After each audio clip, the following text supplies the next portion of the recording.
tarde, Daniele. Boa tarde. Nós queremos te agradecer de primeira mão por nos receber aqui.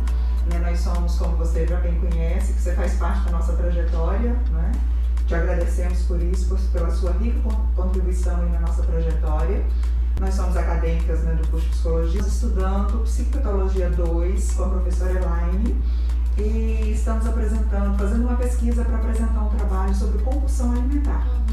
Como você é especialista nessa área, está desenvolvendo um trabalho maravilhoso, a gente acompanha seus conteúdos, né, no Instagram, que tem contribuído muito, né, para o nosso aprendizado, inclusive, além das pessoas, contribui para as pessoas que enfrentam a dificuldade, o transtorno, contribui para o nosso aprendizado, para o nosso crescimento.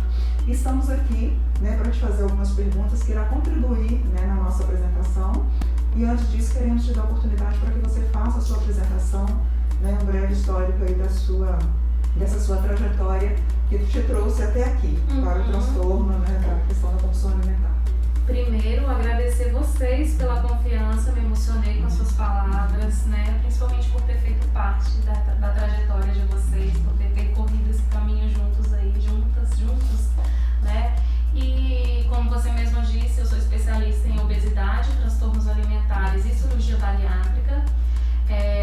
O caminho foi um pouco oposto do que a maioria das pessoas, né, fazem, que é o planejamento, atuar nessa área, e vou seguir aquele roteiro que é necessário para que a gente consiga atingir nossos objetivos.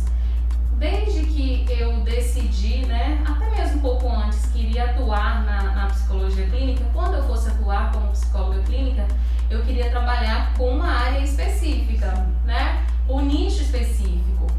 E quando eu decidi, né, de fato, eu falei, eu vou trabalhar com crianças, né, mas à medida que o tempo foi passando, eu fiz cursos para trabalhar com criança, mas eu falei assim, não dá para mim, né, na prática mesmo eu identifiquei que não dava para mim.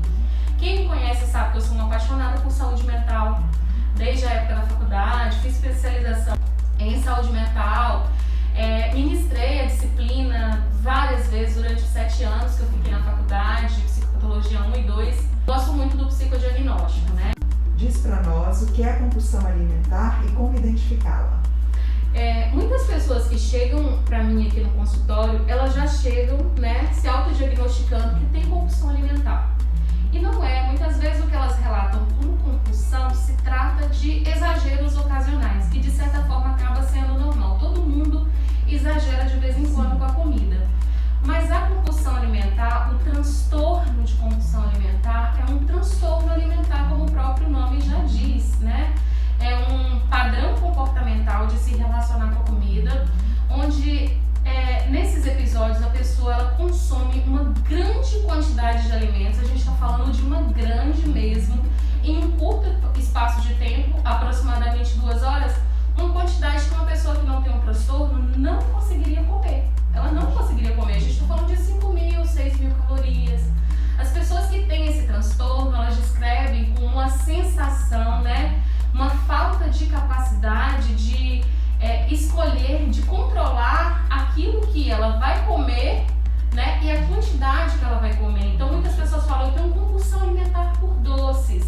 Não existe compulsão alimentar por um único grupo de alimentos, porque uma das dificuldades enfrentadas é exatamente selecionar o que vai comer. Então elas podem começar com uma comida que está em cima do fogão e terminar com uma comida congelada do congelador.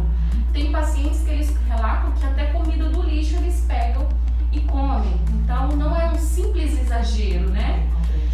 É um ato de comer, né, totalmente disfuncional e que causa grande sofrimento. O que provoca essa compulsão, esse transtorno de compulsão alimentar? Quando a gente fala em transtornos alimentares, transtornos psiquiátricos de uma forma geral, doença mental, né? A ciência mostra que nenhum transtorno mental ele foi desenvolvido por um único fator, por uma única causa. A gente sempre fala em uma série de combinações, né, que levaram ao surgimento, ao desenvolvimento de um transtorno. Então, o transtorno alimentar também não é diferente.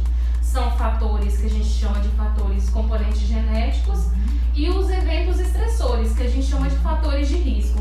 Mas mesmo esses fatores fatores de risco que a gente fala, que combinados com outros fatores de risco e o genético, não tem uma relação linear de causa e efeito. Eu tive um evento estressor na minha vida e esse evento estressor desencadeou um transtorno alimentar.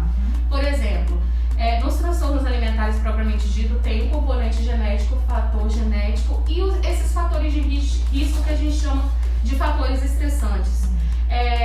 Traumas na infância, primeiras experiências na infância, abuso físico, psicológico, abuso sexual, junto com a insatisfação com a imagem corporal, baixa autoestima, valorização de um padrão ideal de beleza e também histórico de transtorno alimentar familiar, combinados, né, desses fatores, pode sim levar ao surgimento de um transtorno alimentar. Também tem uns componentes que a gente fala que são os fatores específicos de cada transtorno. Então, estudos apontam que na compulsão alimentar é muito observado, né, quem tem um diagnóstico na vida adulta, sobrepeso e obesidade, nem todos, né, mas boa parte das pessoas teve sobrepeso, obesidade na infância, dificuldade no controle dos impulsos, então é aquele padrão de comer de forma impulsiva, voraz, dificuldade no manejo das emoções, então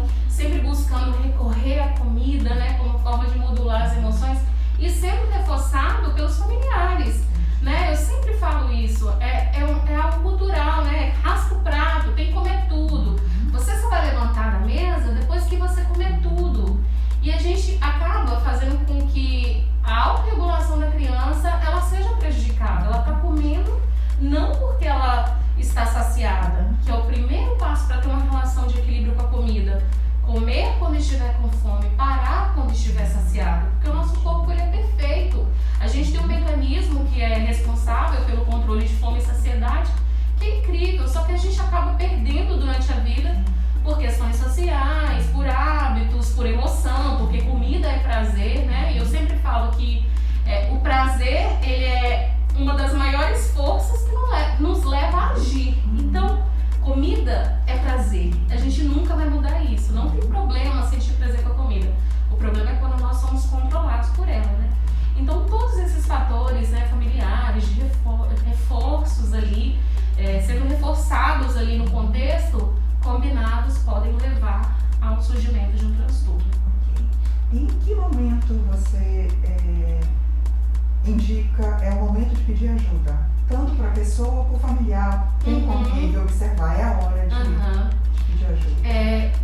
Sempre que eu tento interagir, né, com o público, os usuários que eu sei que costumam ter acesso ao meu conteúdo, ter interesse, eu uso a rede social hoje como uma ferramenta, inclusive, de prevenção e também para que as pessoas entendam o que está acontecendo com elas e vão pedir, e que elas possam, né, pedir ajuda, mas a partir do momento que você identifica que você não tem uma relação saudável com a comida, esse é o momento de pedir ajuda. Não espere chegar a um diagnóstico formal de transtorno alimentar. Não espere desenvolver uma bulimia nervosa, uma anorexia nervosa, um transtorno de compulsão alimentar, uma síndrome do comer noturno, que são diagnósticos formais, né, de transtorno alimentar, para que você chegue aos consultórios. Busque ajuda profissional no momento que você sentir que a sua relação com a comida ela passou a ser complicada e turbulenta. Como eu identifico isso? A comida está sendo o centro da sua vida? A comida ela parou de deixar, ela deixou de ser comida e passou a ser um problema para você? A causa de sofrimento? Geradora de ansiedade? Busque ajuda. Okay. E já dando continuidade a essa resposta, quais as dicas que você daria para a pessoa lidar com essa situação, a própria família, quem convive, lidar com essa situação? A paciência é o primeiro ponto, entender que ninguém passa por isso porque quer, não é uma falta de força de vontade, né? Não é porque ela deseja estar naquele lugar. Então, o apoio, né, de quem está próximo é fundamental para qualquer processo. E no tratamento de um transtorno alimentar, então, nem se fala. Buscar ajuda, busque ajuda, é o primeiro passo. Eu sempre falo, a gente tem dicas para lidar, mas nenhuma dica ela vai substituir, né, a necessidade do acompanhamento profissional. Então uma dica, eu sempre dou essas dicas para prevenir.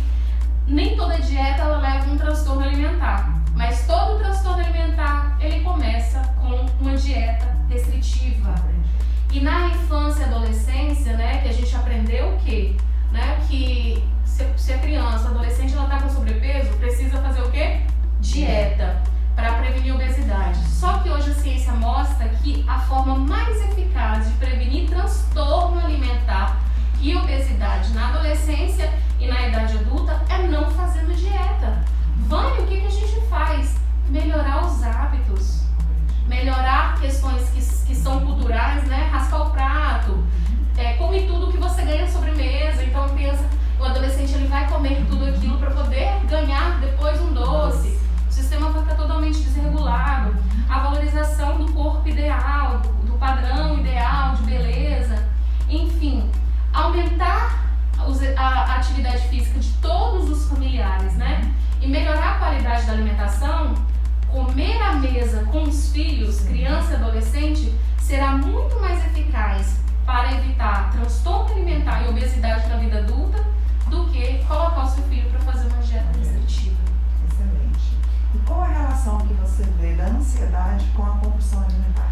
A ansiedade, ela eu não vejo só com relação ao transtorno de compulsão alimentar, mas no comportamento alimentar como um todo, né? Na compulsão alimentar, não necessariamente eu preciso ter sintomas ansiosos para ter um episódio de compulsão, né? Que é aquele que eu expliquei para vocês. Mas geralmente quem tem o transtorno de compulsão alimentar tem um padrão ansioso pelo próprio ciclo, a falta de controle, né, de escolher do que comer. Então tudo isso é gerador de ansiedade, que acaba levando a um possível gatilho. Toda vez que ele se sente ansioso, ele pode sim ter um episódio de compulsão alimentar, mas não necessariamente ele está relacionado, ele tem que estar presente. Ok. Você citou, né, eu disse, né, das suas redes sociais, do seu conteúdo que tem colaborado, mas infelizmente a gente tem visto também o contrário. Como que você, profissional que se dedica, especializada nessa área, tem visto esses efeitos negativos das redes sociais em relação aos transtornos alimentares, à compulsão alimentar? Eu sempre falo que a gente tem que ter uma visão muito crítica, principalmente profissionais, né, da saúde, uma visão muito crítica a respeito das redes sociais. É inegável o tempo que a gente passa diante das telas, principalmente do Instagram. E especificamente no comportamento alimentar, existem dois grandes conteúdos, né, que influenciam o comportamento alimentar. De um lado está a vida fitness e saudável, e do outro lado está gastronomia, alimentação. A gente tem que ter um cuidado porque existe um público muito vulnerável que assiste a esses conteúdos, que são crianças, adolescentes e pessoas que já têm algum transtorno psiquiátrico, depressivo, ansioso ou um transtorno alimentar. É o público que é mais suscetível a ser influenciado de forma negativa por esses dois grandes conteúdos, entende? Estudos apontam também que existe uma relação entre o tempo gasto na rede social, principalmente no Instagram, com ortorexia nervosa, que a ortorexia nervosa nada mais é do que um padrão de rigidez alimentar e obsessivo para ter uma alimentação saudável, entre outros padrões alimentares. Então a gente precisa ficar atento porque ao mesmo tempo que as redes sociais elas podem sim e são fonte de informação, de conhecimento, de entretenimento, elas podem também ser um lugar de comparação, de frustração, de sofrimento e de idealização. E o que você diz para nós sobre fome emocional? O que seria essa fome emocional? É engraçado que muitas pessoas chegam para mim falando assim que nunca tinham ouvido falar sobre esse termo, né? Fome emocional, porque mais uma vez não é um diagnóstico formal, mas como o nome já diz, é um padrão, né, alimentar de se relacionar com a comida, que nada mais é do que você recorrer ao alimento como uma forma de lidar com as emoções. Só que não é só emoções negativas, pode ser positiva também. Ou modular uma emoção desconfortável, como a ansiedade, o tédio. É muito comum pessoas recorrer ao alimento para lidar com o tédio, por exemplo, para preencher um vazio, para preencher um tempo e também para prolongar uma emoção positiva. Eu estou feliz, eu vou prolongar minha felicidade com aquele alimento. Também é fome emocional. Eu recebi uma grande notícia, uma premiação, vou prolongar tudo isso com a comida. Então, e isso só acontece porque tem uma relação direta dos nossos sentidos com a área do cérebro que a gente chama de centro de recompensa. Que não necessariamente eu preciso comer para que essa área ela seja ativada e libere a dopamina, que é um neurotransmissor gerador de prazer, né? E como eu falei, o prazer é uma das forças que mais, né, faz com que a gente passe a agir, é uma das forças mais presentes ali no comportamento humano, para que a gente possa agir. E aí, se só de pensar no alimento, né, eu já ativo esse sistema de recompensa, muitas vezes eu já quero, né, já antecipo aquele prazer, já quero comer a comida de forma imediata para sentir aquele prazer. E qual seria a diferença entre a compulsão alimentar e o comer transtornado? Ótimo. Aí entra aquela pergunta que você fez no início, né, que eu até citei, que boa parte das pessoas que me buscam aqui no consultório, elas não apresentam um diagnóstico formal de transtorno alimentar, mas um padrão alimentar disfuncional com a comida. Então, comer transtornado é um conceito, não é um diagnóstico. É um conceito para nomear essa relação complicada e turbulenta que as pessoas estabelecem com a comida. A comida passa a ser o centro da vida, então tomam remédios para emagrecer, sem uma condição de saúde que justifique. Transitam entre dietas muito restritivas, períodos de restrição e períodos de descontrole alimentar, contam calorias o tempo inteiro, peça comida o tempo inteiro, comer uma coisa que ela considera que comeu a mais, ela vai queimar, o que a gente chama de comportamento compensatório, ela vai queimar tudo aquilo que ela considera como algo que ela excedeu, ela vai queimar na academia, entre outros comportamentos disfuncionais que não preenchem nenhum critério diagnóstico para esses transtornos alimentares. Já a compulsão alimentar, né, é aquilo que eu falei, um dos critérios diagnósticos, né, é o comer exageradamente aquela quantidade que uma pessoa que não tem um transtorno não conseguiria comer em um curto espaço de tempo, então ela come mais rápido do que o normal, ela come escondido porque geralmente se sente vergonha, né, sente desconforto se outra pessoa visse ela comer, come de forma indiscriminada, então eu não vou me descontrolar no doce, eu não vou me descontrolar no churrasco, eu não vou me descontrolar na pizza, não. Eu vou exceder, eu vou comer tudo que tiver na minha frente, inclusive comida congelada, comida crua, comida estragada. Essa é a diferença, né? Um é um conceito para nomear essa relação disfuncional que as pessoas estabelecem com a comida, mas que não preenche nenhum critério diagnóstico do transtorno alimentar. E a compulsão alimentar, tudo isso que eu acabei de citar para vocês. Nós estamos vivendo um momento difícil, mundialmente falando, né, com a pandemia. Você percebeu o aumento desse, principalmente o comer transtornado? Significativo. Não só percebi assim na prática, como estudos, como eu falei, apontam um aumento significativo em padrão alimentar disfuncional, transtornos psiquiátricos de um modo geral também, principalmente depressivos, ansiosos e transtorno alimentar. E é de se esperar, porque as pessoas estão dentro de casa. O incômodo, né, o desconforto diante... pelo prazer. Exato. O desconforto que a gente está vivendo, que viveu e que continua vivendo, né? Essas emoções que surgiram agora difíceis de lidar. O que a gente vai fazer? Buscar de alguma forma modular tudo que a gente está sentindo. E qual é a maneira mais prática e rápida de modular um desconforto? Alguma comida que gera um prazer imediato. Só que a questão é essa, ela gera um prazer imediato. Assim que passa, geralmente o sentimento de culpa, de vergonha, de nojo. Quem tem um transtorno de compulsão alimentar, por exemplo, que eu esqueci de falar, tem muito isso. episódio, sente nojo dela mesma, sente culpa, vergonha. Então, Vaniele, para a gente encerrar esse momento aqui tão rico de tantas informações, né, para nós, eu gostaria de pedir para que você deixasse uma mensagem para as pessoas, né, vários colegas nossos, estamos aqui, eu, a Luciane e a nossa câmera ali, a colega Mariana, tantos colegas que estarão tendo acesso a esse trabalho, outras pessoas que terão acesso através das redes sociais. Uma mensagem para essas pessoas que se identificam, que se encontram na sua fala. Uma mensagem para essas pessoas. Muitas vezes a gente, não só o outro acha que depende da gente. Muitas vezes mesmo a gente protela algo, porque acha que vai dar conta sozinho.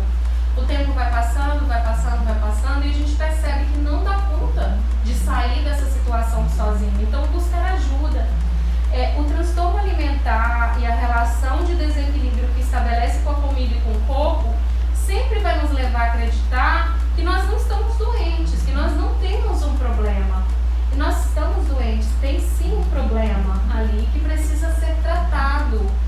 Quebrar, como você falou, tem muitos estudantes, né, profissionais que vão assistir, quebrar o preconceito com relação também à medicação, ao tratamento psiquiátrico, porque transtorno alimentar ele é tratado com equipe multiprofissional, psicólogo, psiquiatra e nutricionista, mas sempre pensando, né, que o mais importante do que ficar procurando abordagem ou outras questões, o médico tal, o psicólogo tal, é procurar um profissional que realmente se sinta confortável e tenha experiência na área, porque a experiência na área dele vai contar muito mais do que a abordagem que ele segue. Então é isso que eu tenho para dizer. Não caia em armadilha de achar eu vou conseguir sozinho, eu vou superar sozinho, porque a gente não adoece somente do pescoço para baixo. Daqui para cima a gente também adoece e precisa de cuidado especializado, de cuidado de ajuda profissional, como qualquer outro problema, doença qualquer. Muito obrigada, até porque é excelente essa sua fala, a questão do preconceito, né? A gente tem que lembrar que não há vergonha em nenhuma em pedir ajuda. Perfeito. É muito pelo contrário, né? Envolve amor. Se eu amo a vida, eu cuido dessa vida, né? Não preciso de eu ter vergonha em reconhecer que nesse momento eu preciso de ajuda. Verdade. Muito pelo contrário, eu vou estar dizendo para mim mesma e para o outro, para as pessoas que convivem comigo, a vida vale muito, eu amo viver, por isso eu me cuido. Muito obrigada, parabéns pelo seu trabalho, te agradecemos mais uma vez por abrir esse espaço para nós. Muito sucesso aí no seu trabalho, né, na sua vida como um todo. Tenho certeza que as pessoas que aqui adentrarem serão muito bem atendidas e terão a oportunidade de continuar vivendo uma vida saudável por completo, né, como um todo. Muito obrigada.